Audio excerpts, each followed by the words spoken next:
Hey Froggy friends, Kirostyle here, welcome back to Umineko, Episode 3, Banquet of the Golden Witch. In the last VOD, we just finished the main story of the game. There was a twist ending, but it does lead into Episode 4, so we have an epilogue to go through. We have a tea party, and then question mark, question mark, question mark. So we're gonna do that right now. Let's get going and see how Episode 3 connects to Episode 4. Because I'm sure you're all very, very anticipating of this.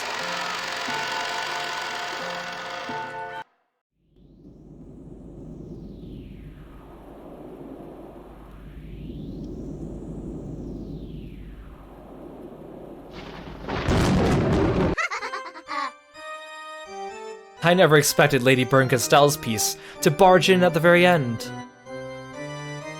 I searched all over the place for a piece fitting for a game with you. I was sure you'd like it. What's with that piece? Who was that person? Who was it? She didn't say her name, that's mean. Hey, don't you think so too? I have a general idea. Or rather, I imagine most people would have figured it out. Most people? Well, I don't get it. And it was that character's first appearance, wasn't it? If she doesn't say her name, I won't understand. The players won't understand. No one will understand, right? Bito, don't bother telling her. See? Isn't she a funny kid? Indeed. Lady Lambda Delta's innocent airhead side is truly precious and amusing. Come on, why don't you tell me? Or why won't you tell only me, you meanie? In exchange, I'll teach you a special secret that only I know. So tell me. Huh. A special secret, you say? I want to hear it, I want to hear. Blech. If you want me to tell you, first tell me who that girl really was. The secret I know sure is awesome. After all, it's about as awesome as knowing that Santa-san is actually Daddy. Huh? I said it, sorry. I'll bet you're so shocked that it turned your world upside down, right? Oh. So your father was the one who came to your place, Lambda? He came— wait, what do you mean? Lord Santa Claus only visits the homes of children with pure hearts. I guess he didn't come to your place, did he? Well, Lord Santa Claus is gracious. Unless you're a really bad scoundrel, he'll give you a present. After all, he even gave them to me. As you grow and your heart is hardened, he stops coming, doesn't he?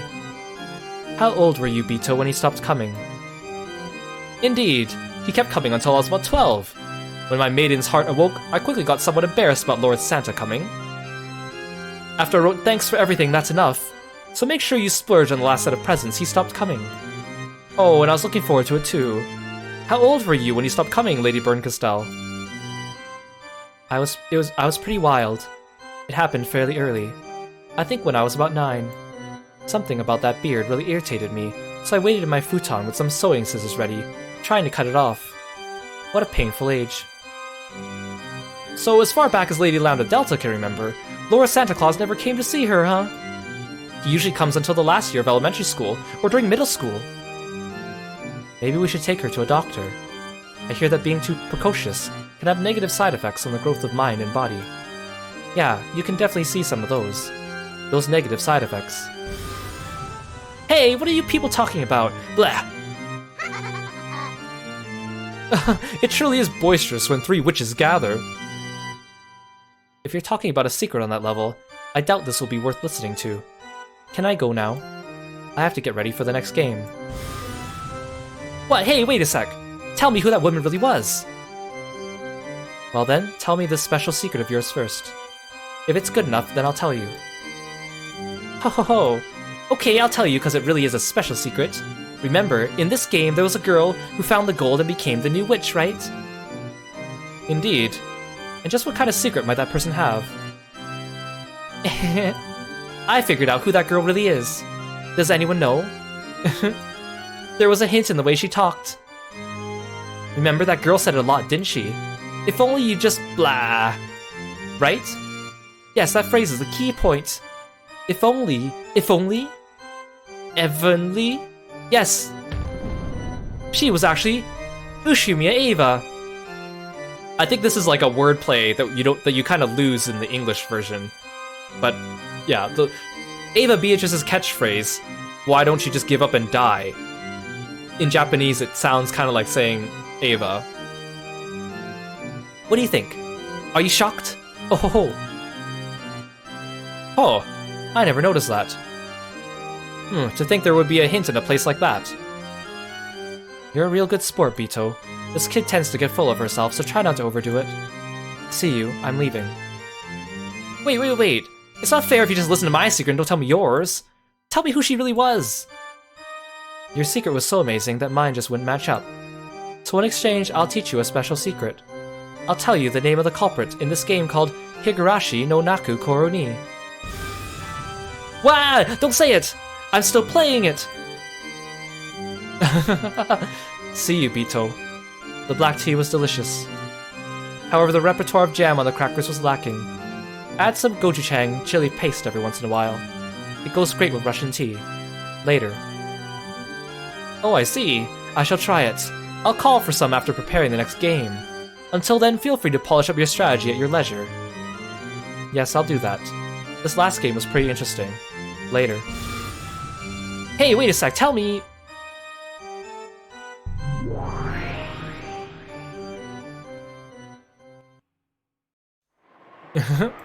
My, you two really are close. Yes, that's right. Oh, I really like you, Kirostyle. You could even say I love you. I want to gouge out your eyes so you'd see no one other than me. Oh, that would be so wonderful. It'd be great to dunk them in black tea. Huh? To think you would be so entranced, Lady Lambda Delta. I have a serious responsibility. Still, this last game really was close. I was a breath away from getting Badler. Bito, can I ask you something? What is it? I won't tell you that girl's name. When are you gonna stop fooling around? Are you even trying to win? Lambda Delta threatened her with her low voice that she never used in front of Kirostyle. It completely blew away the calm atmosphere that had been there until a moment ago. Yeah, the rest of the characters signed their souls away to Beatrice, but not Badler, in episode 1. And that's what starts this game, is Badler's denial of her. You know, I'm supporting you because you're supposed to be a witch who can win against Kirostyle. If you don't have the power to win against her, then I'll abandon you right away, okay? How harsh of you. What about me dissatisfies you? As you know, my game board is perfect. Lady Kirostyle will never be able to win. Yeah, that's right. Your board truly is impressive. It truly is an impressive and perfect game board that Kirostyle definitely won't be able to win in, not even after 100 years, or even 1,000 years. That's why I made you a witch in exchange for letting me borrow it. If I stop being your guardian, you'll immediately go back to being human. Make sure you don't forget that no matter how much incredible magical power you hold, you are nothing more than a temporary witch. I understand. I'm grateful to you. Don't speak so casually to me. I'll forgive that when Kirostyle's around, but not when she isn't. I'll bet you start to forget how much you owe me. That is not so. You really are disgusting. Go ahead and talk the way you usually do, but be mindful of what you say. I have a surprisingly short temper, you see. Indeed. Let's get back to what we were discussing. Your game board surely is perfect. You should be able to defeat Kirostyle without any trouble. But that kid won't surrender easily. She'll challenge you over and over. That is no problem. It has been certified by you, Lady Lambda Delta. My game board is perfect. Yeah, that's right, it's perfect. But are you, the player, perfect as well? What do you mean by that? What do I mean? That's what I want to hear. You play around a lot in your game. Sometimes that ends up confusing Kirostyle, so at first I thought it was some special strategy of yours. But I get the feeling that's not quite true. Rather than toying with the opponent in a match you can win, you don't actually care whether you win or lose, right? Ridiculous. How could that be? You know what? Your role is to make Kirostyle surrender. In other words, that means being the victor in this game for all eternity. As long as you can keep trying to become the victor, with certainty I'll give you my power as the Witch of Certainty. However, if you fight in a way that doesn't eliminate any possibility of your loss, that's a different story. Of course, it's a game. Just as Lady Kirostyle will lose when I win, I will sometimes lose when she wins. The possibility of loss always exists. Therefore, I will... This is why you're useless. There's no need for you to be game bored. You just have to be a birdcage that can lock Bernkastel up for all eternity. What's the role of a birdcage? Making certain the little bird inside never escapes. What's a birdcage worth it if it has cracks that sometimes let a bird out? Of course, games exist for the purpose of winning, and it is impossible for me to lose. Therefore, I will continue to win. As you wish, for all eternity. Good answer, that'll be fine. I'll allow you to play around and use fakes as part of your tactics. It ended up being useful during parts of this round. But you know what? If you make a move hoping for anything other than victory, make sure you're prepared for something amazing, okay? I will not do such a thing. I swear it. Because originally you weren't even a witch, and at any time I'll remind you what a truly shabby creature you were. If you betray my expectations, that is. As soon as you do, you can look forward to a fun punishment game. In the world of billions of fragments, I'll send you to the most miserable one and seal you there. You were already miserable to start with, so there's gonna be some really miserable fragments out there for picking.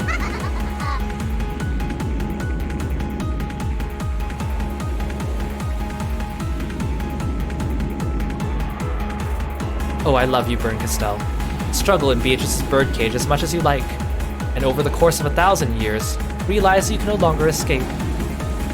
And when you surrender, I'll train you so that you can't do anything other than cry in the palm of my hand.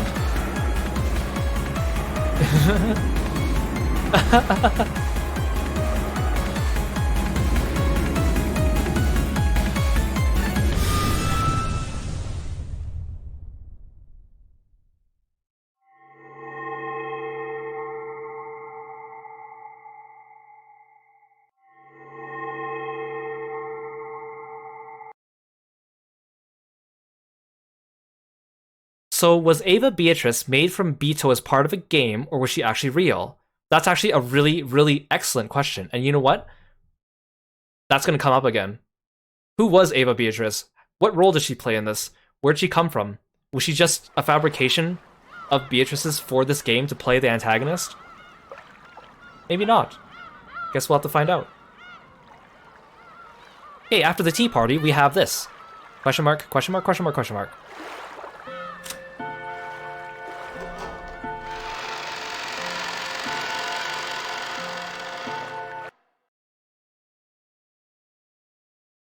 "12 years later."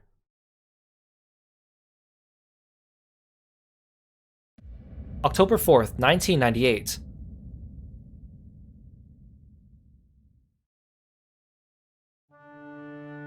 A monotonous electronic sound kept on repeating. The room was colored with hygienic tones, in other words, an emotionless white. It was a room at a certain university hospital. Neither her doctors nor the person herself had any doubts that this room, which had a price so high that no commoner could afford to spend a single night there, would be the last room she ever saw. Was the person on the bed Ava? Even if someone told you that was so, she was unbelievably aged and worn out. The well-built man in a suit, waiting in the corner near the door, was having a whispered conversation through an intercom with someone outside. He was a guard protecting Ava's person. After telling the person on the other end of the intercom to wait, he approached Ava's bed. Ava had been awake for a short while. However, she stared at a single point in empty space, as though her mind was not in the same place. "Ange-san has arrived in the lobby below. Should we let her pass?" For a long time, Ava didn't answer. However, bit by bit, her eyes began to regain their focus, and she gave a small nod, indicating she didn't mind if they called Ange. It had been Ava who called her, and she was right on time. By this point, Ava would refuse anyone who wanted a meeting without an appointment.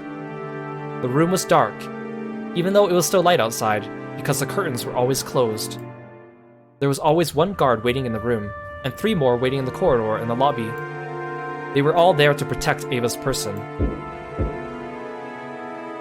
Eventually, there was the sound of a knock.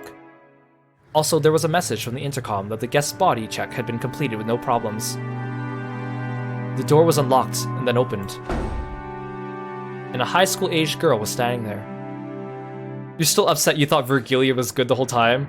She really pulled the wool over her eyes. She was an excellent character to add in. "Chairman, Ange-san has arrived. Ava reacted and turned her face towards the guest. However, instead of reacting to the guard's call, maybe it would be better to say she reacted to the smell of Ange's makeup. After being shut up in this room for so long, Ava was sensitive to even small changes in smell.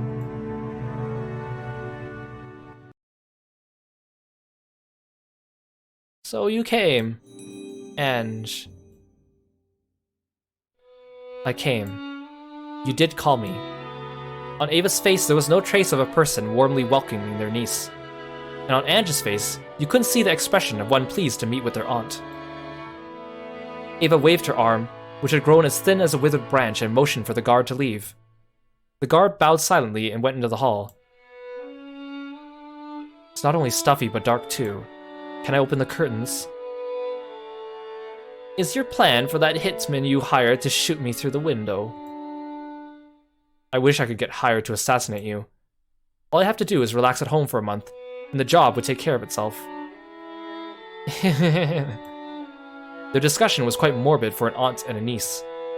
However, they didn't look like they were joking. At the very least, Ava believed that someone was after her life.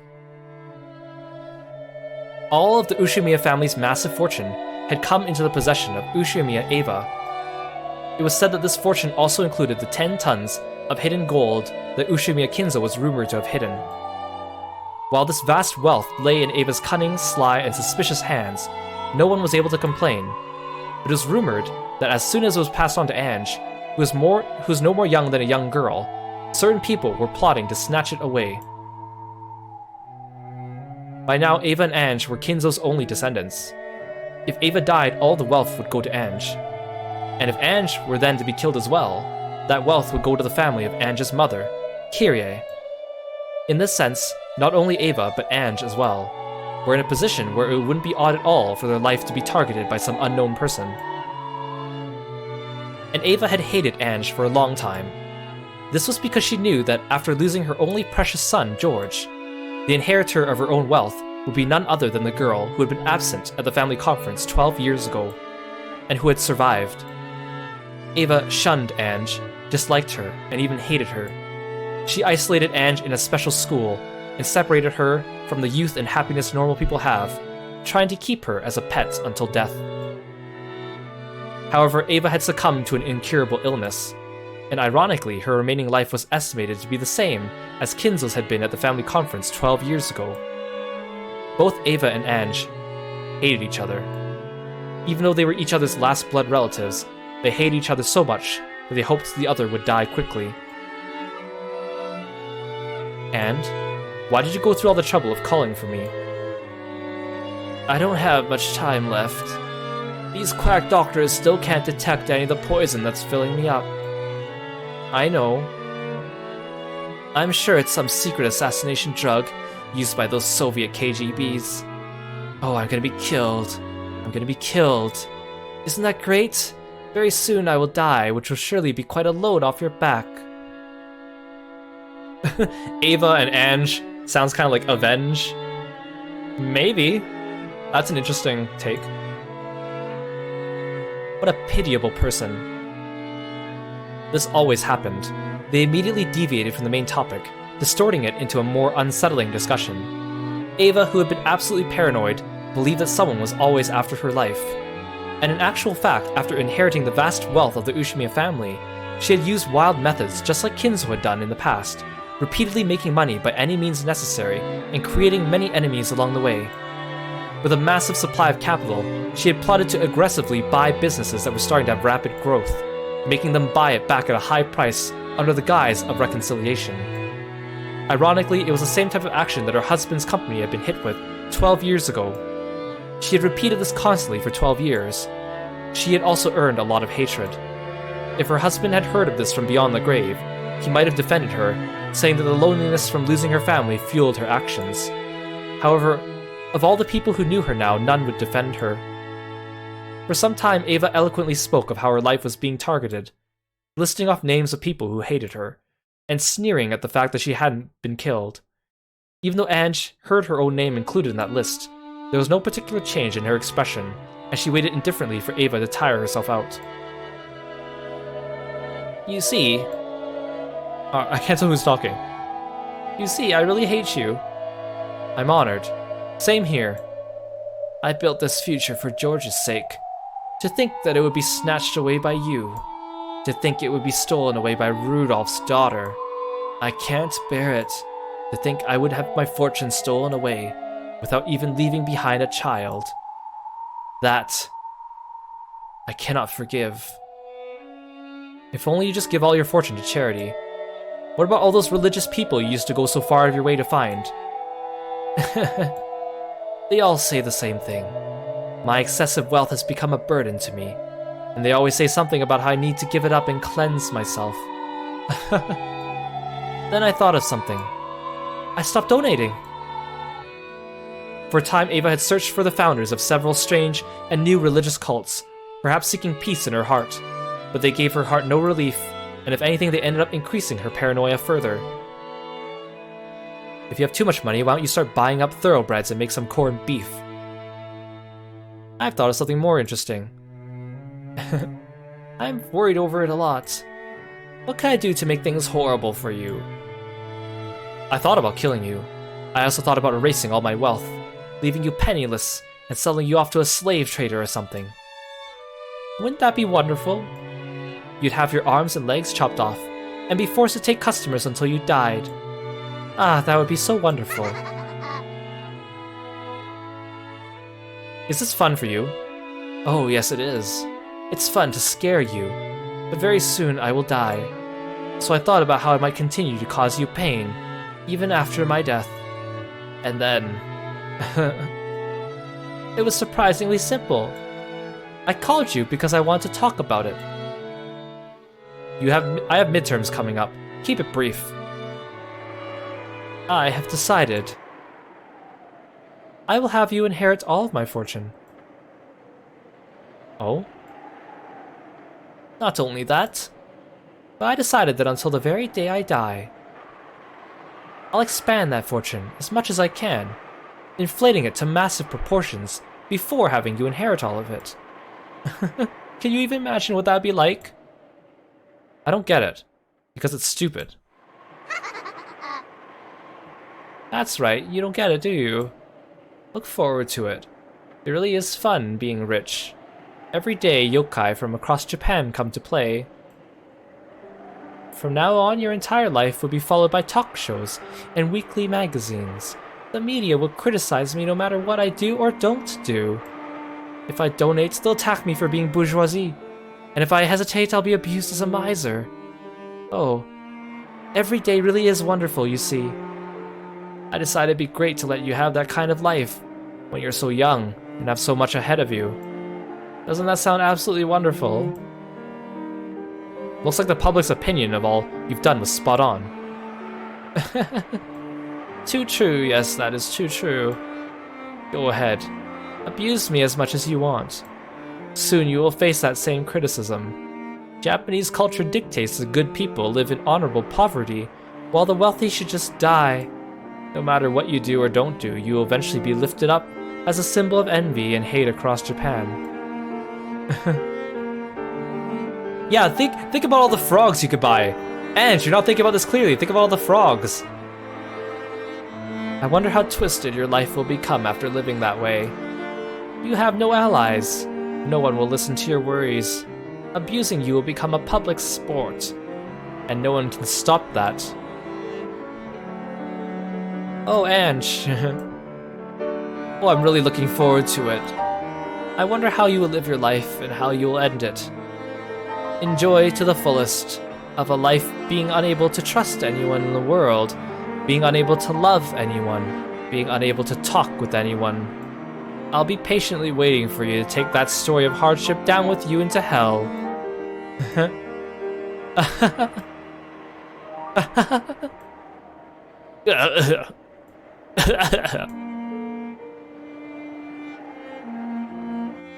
Her insane laughter turned into a painful cough, without changing her expression in the slightest, looking completely unconcerned. Ange stared at the only survivor of Rokonjima.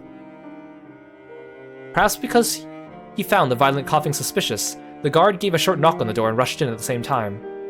Ange glanced at him, wordlessly making it clear that she didn't intend to move a step from where she was. Ange was prepared for some kind of trap to frame her in Ava's death. However, that was a fortunately needless fear. As the guard rubbed Ava's back, he poured hot water from a thermos into a mug. As he did, Ava kept coughing, apparently in pain. Ange figured that this was probably the last she'd see of the Rokkenjima witch's final days. Eventually, the coughing subsided, and Ava regained her normal breathing. However, the glittering madness inside her eyes hadn't subsided in the slightest. Now I will give to you that cursed mass of gold and the Ushimiya family headship, as well as the name of the Golden Witch, Beatrice. Enjoy the insane, twisted rest of your life, fitting for the name of the witch. I don't need that. More importantly, tell me, on that day, what happened on Rokkenjima? I don't believe it was an accident. Tell me the truth about what happened on that day, and why father and mother and Nissan have died. Oh yes, that is the best way I have to harass you, isn't it? What happened on that day? What happened on this day in 1986? You want to know what they said before they died, right? I won't tell you! I'll leave behind the cursed gold. But you know what? I'll take the truth you seek with me to hell. That's the best way I can torment you. Oh, are you mad? If you want to hear it so much, try going to hell and asking your family there. In that case, you better die right here now, right? If only you just give up and die right now.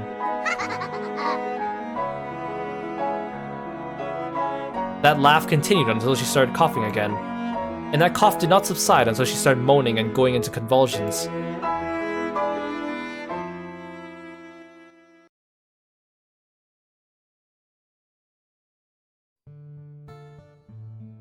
October 4th, 1986. On Rokkenjima, the Ushimiya family's customary and final family conference was held. And on the next day, October 5th, an extremely unfortunate accident occurred, and the Ushimiya family was wiped out. Fortunately, Ushimiya Eva escaped from that, and inherited almost all the Ushimiya family's fortune. However, due to the many turbulent rumors surrounding the Ushimiya family, the way Eva acted afterwards, and her unnatural actions at the time of the unfortunate accident, the public was in an uproar over whether this might have been a conspiracy to get all the inheritance for herself. Under pressure from the public, prosecutors repeatedly tried to investigate the matter, and the media began tracing the outline of a conspiracy they called the Rokkenjima suspicion. But in the end, they weren't even able to find proof that this unfortunate accident was a crime. However, because the media continued to give the impression that the Rokkenjima suspicion was a conspiracy of Eva's, public opinion began to believe that she was the true culprit. And of course, that was also influenced by the bad impression caused by that easily condemnable, overbearing financial activity, which she had carried out using that vast wealth. Every time she did something, and the rumors started spreading, the media would bring it back to the Rokkenjima suspicion, blaming the criminal justice system by saying that she was the true culprit, and that the only reason she hadn't been arrested was because even the police had been bribed. So the impression that she was a great villain grew stronger and stronger. Her heart eventually degenerated, and ironically it began to transfigure her into the kind of human that the public expected. By now, Eva had no one she could trust and no family. After her beloved husband passed away, the talk shows occasionally mentioned his company, saying it was run recklessly while criticizing and disgracing its former accomplishments. Even her beloved son George was dramatized into the stereotypical rich, lazy son that the public expected, and no one even wanted to know what a simple and honest character he had possessed. As to how much of this all hurt Eva and ran her to ruin, no one cared. The public was only interested out of curiosity about how a super-rich evil woman who killed her whole family lived her pitiful later years. So that happened more and more, and eventually, Eva's personality was transfigured until people started calling her a lunatic. It was said that this sometimes reminded her of her father, whom she had once admired in his later years, and that she laughed at herself with scorn.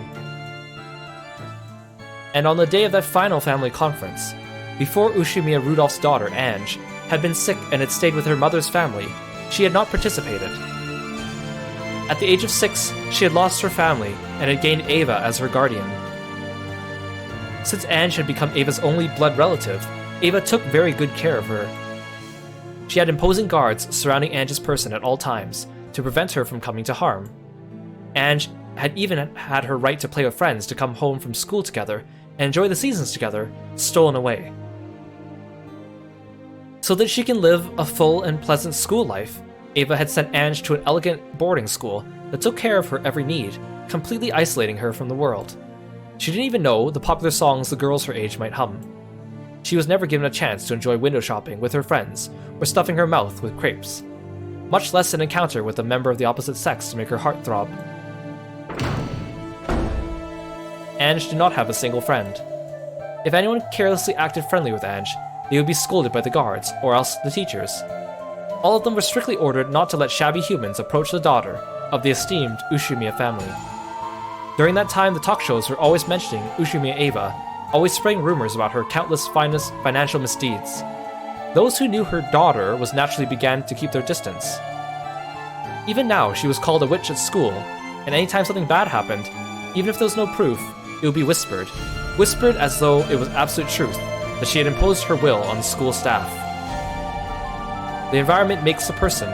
By now she had a heart as wild as those around her she feared. No one trusted her, so she never bothered to believe in anyone. No one loved her, so she never tried to love. And when Ava caught an incurable illness on top of all this, it was whispered that this too was a conspiracy, and this time Ange was set up as the mastermind. Everyone whispered that the daughters of witches are witches too. Even the talk shows and the weekly magazines whispered that. So Ange also accepted it as though it was as though it was obviously true. Therefore, since she already believed that she was a witch, when she heard that the name of the Golden Witch was being turned over to her, she only felt like saying, "You just figured that out now?" However, she was at least sure of one thing. The title of witch that she had inherited would definitely never be inherited by anyone else. She would be the last head of the Ushimiya family, and the last, lonely, Golden Witch.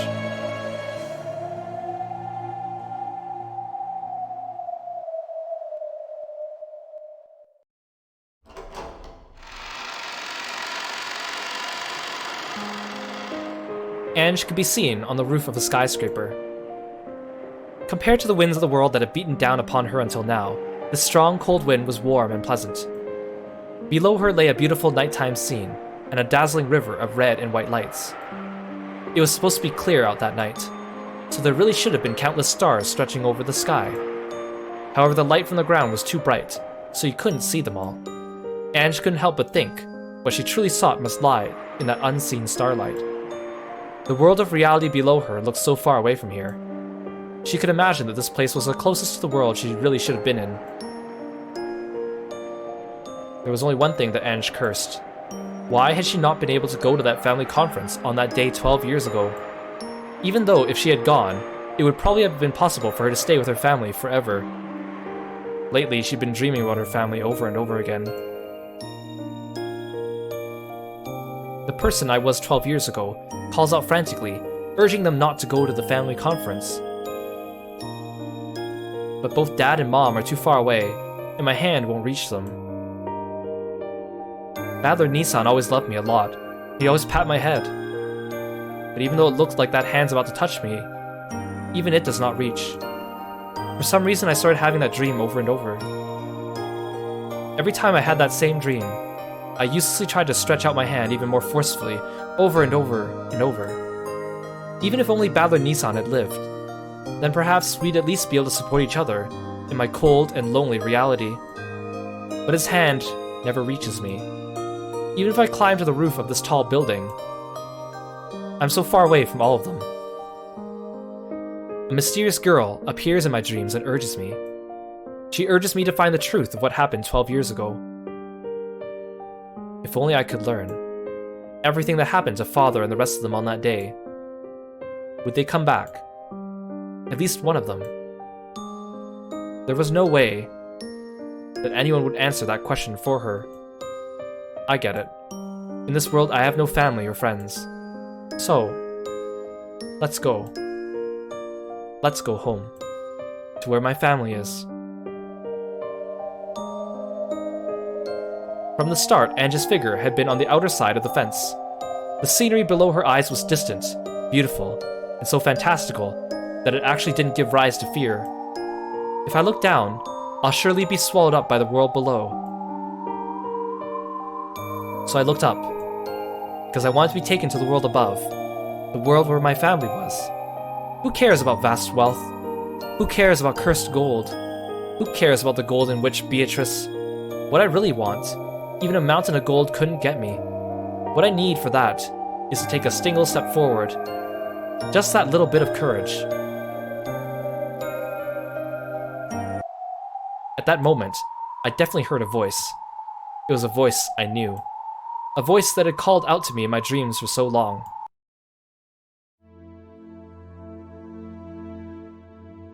Before my eyes, in other words, in mid-air above that jet-black nighttime scenery, there was the figure of the girl I'd seen in my dreams. She spoke again, with the same voice I'd heard in those dreams. Your assistance is required. My assistance? Who needs it? Your family needs it. Your family has been eternally imprisoned in the span from this day 12 years ago until the following day. If I save them, does that mean my family will come home? When I asked the question I had most wanted to, the girl cruelly stopped talking and hung her head. I cannot promise that. The enemy is the Golden Witch Beatrice, a mighty opponent. I cannot oppose her, but another Golden Witch might be able to manage something. I don't know what you're talking about. The only one who can oppose the Beatrice of 1986 is the final Beatrice of 1998. In other words, you. Ange Beatrice. That witch from 12 years ago took away my family. That's right. She is your foe. The root cause that always leads to your future of isolation. My family's foe. In exchange, I will search for a fragment with the ideal world that you wish for, a world where your family comes home. I make no promises that your desire will be granted. Beatrice's game board in 1986 is quite perfect. I had planned on bringing you that ideal fragment as a present today, but I still can't find it. This is a very firm fate. I haven't seen the likes of it since the time I fought Lambda Delta. I don't know what you're talking about. I'm giving you a chance for revenge. In exchange, I promise to search for and bring you the happiest resolution among the possibilities you're capable of accepting. Yeah, can she trust this witch? We all know trusting witches got really good results for us last time. Does she have a choice though? That is also a good question. Revenge. It may be a fruitless effort. Even if you succeed in your revenge, there's no definite proof that your family will return. Even if you manage to hit a miraculous probability, you may only be able to bring one person back, if that. Ange understood the meaning of that dream. The dream where it seemed that with just a little more stretching, her arm might be able to reach at least Battler Nissan. A miraculous probability means that it's still higher than 0, right? Is it 1%? Trying to read any probabilities before the result is useless, so I cannot tell you that number. It'll definitely be slightly more likely if I do nothing than if I do nothing.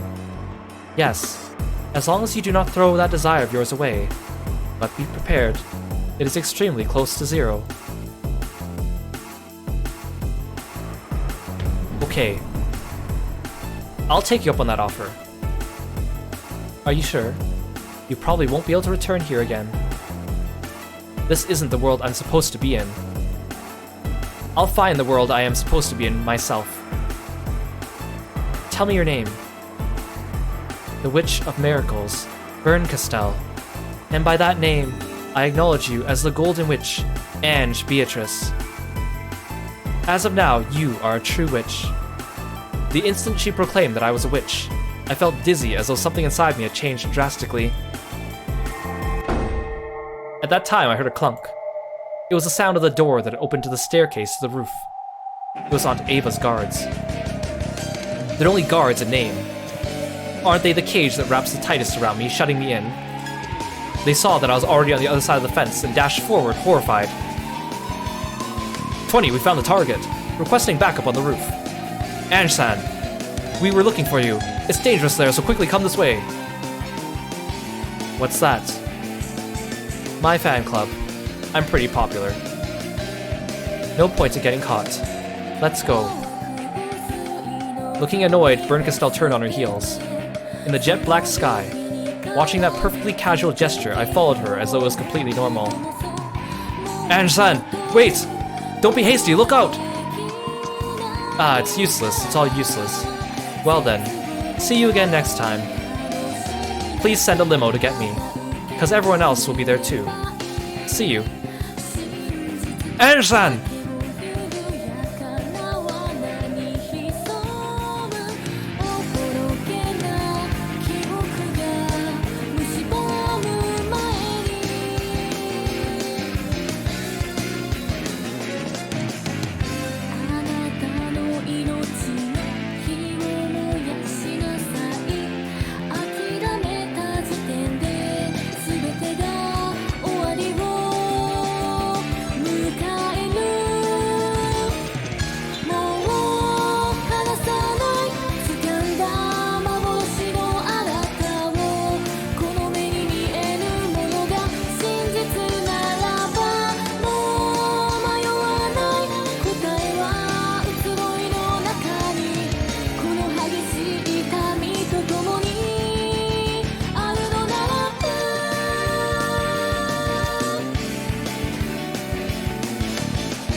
I'm glad you guys like the new clap emote.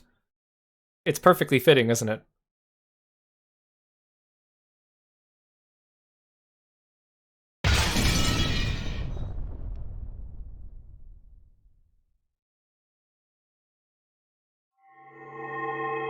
The next episode has been unlocked.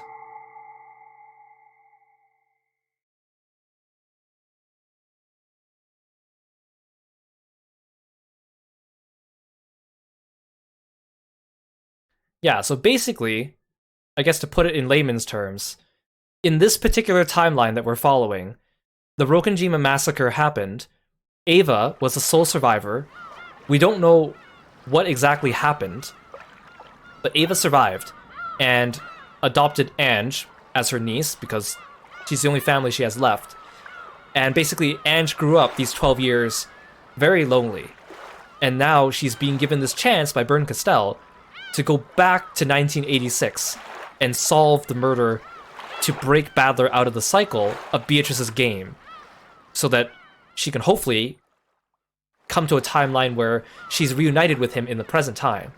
So basically she is Badler's sister, but grown up, because right now his sister is 6 years old in the actual timeline, but now she's like 18, and that's why he doesn't recognize her, because even though it's pretty obvious, we see pictures of young Ange later, and it's pretty obvious they look the same, but whatever.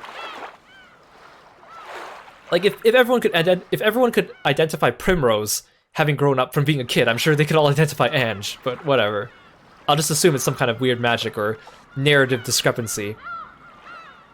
So yeah, that leads us into episode 4, where now Ange has been introduced formally, and together with Badler, they're going to try to overcome Beatrice's game. Now, episode 4 is the last of the question arcs, which in other words means that it's the last episode that kind of provides questions for us to ponder about.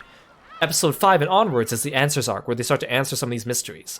Like, for example, Ava Beatrice's red web of truth, when she proclaims that everyone is dead except for Badler, Ava, and Jessica, but who killed Nanjo, is part of the crux of the mystery as well. So, even though it seems like all these games seem to follow different timelines with different culprits or different, like, conclusions, for example, this one ends up with Ava alive, which is not what happened in episode 1 and 2, it's like implied that there's multiple different possibilities in the world. And so kind of like parallel universes, or kind of like time travel, I guess, if you want to think about it that way. It's kind of explained a bit more. It's kind of confusing, but it's also kind of neat. Again, it's kind of something we saw in like 999 as well, which is kind of interesting. Or like 13 Sentinels and stuff like that too. So it's very fascinating. And again, like, I love this ending because, like, you guys saw, right? We felt really, really big over Beatrice, right? We were siding with her. We were rooting for her, fighting against Ava Beatrice. And then we realized that it was all just an act. And then we get turned upon this entire new game board where it's like, oh, the new character comes in. By the way, there's also a future tangent to this timeline. And now the future is colliding with the present. Like, it's confusing. It's fascinating. And it only gets more confusing and more fascinating as we go. Yes, it is very clever, too. Like, Beatrice, you know, told Battler to cover his ears when she was denying the existence of witches. For all we know, she might not have even been doing that. Or she could have been spouting all the secrets of the game and what happened to him. And we would never know because his ears were covered, right? So, it's like, there is a solution. And our job as the readers is to try to read between the lines and solve it before the game holds our hand and tells us more about what happened. That's kind of the gameplay again. Yeah, so it's gonna get more interesting from here on, and I'm really excited. And I'm really glad you guys are getting into it too. I love seeing your reactions. The whole like, oh no, Beatrice! Oh no, Beatrice is so sweet! Oh, we need to help her! Oh, that was a really cool turnaround! Oh no, Ava Beatrice is up to no good again! Oh, dang it! Virgilia and Beatrice are pulling the wool over our eyes? What's going on? Wait, who's this girl? What's going on? Like, it's fascinating. It's fascinating, and I love it. Oh. Yeah, you can blame me for getting you into Umineko. And you see too, it's really emotional too. Like when they say, like all these scenes that are really emotional with people dying and people crying over their bodies, or people sacrificing themselves, or Beatrice standing up to Ava Beatrice. It's really emotional, and the music really adds to that too, right? You can't help but want to cry and shed some tears or something, right? Fascinating, fascinating. This series is fascinating. Alright. Thank you so much for joining me here on stream. And, so Fire Emblem Engage comes out tomorrow. So I'm going to be playing that for a while. That's why I wanted to do an Umineko stream today, because I probably won't be playing it this Saturday because we'll be engaged, so to speak. So the next Umineko stream might be, I'm not sure if it might be the following week. If I'm too into Fire Emblem, it might be the week after. But it will come. We're almost getting to the end of the questions arc. And I'll upload these YouTube videos up on YouTube as well. Probably after the Fire Emblem videos goes up, or maybe before. We'll see. Maybe I'll put it before just so people can catch up on the VODs. But, yeah. My voice keeps making you sleep and then making you cry. I'm glad.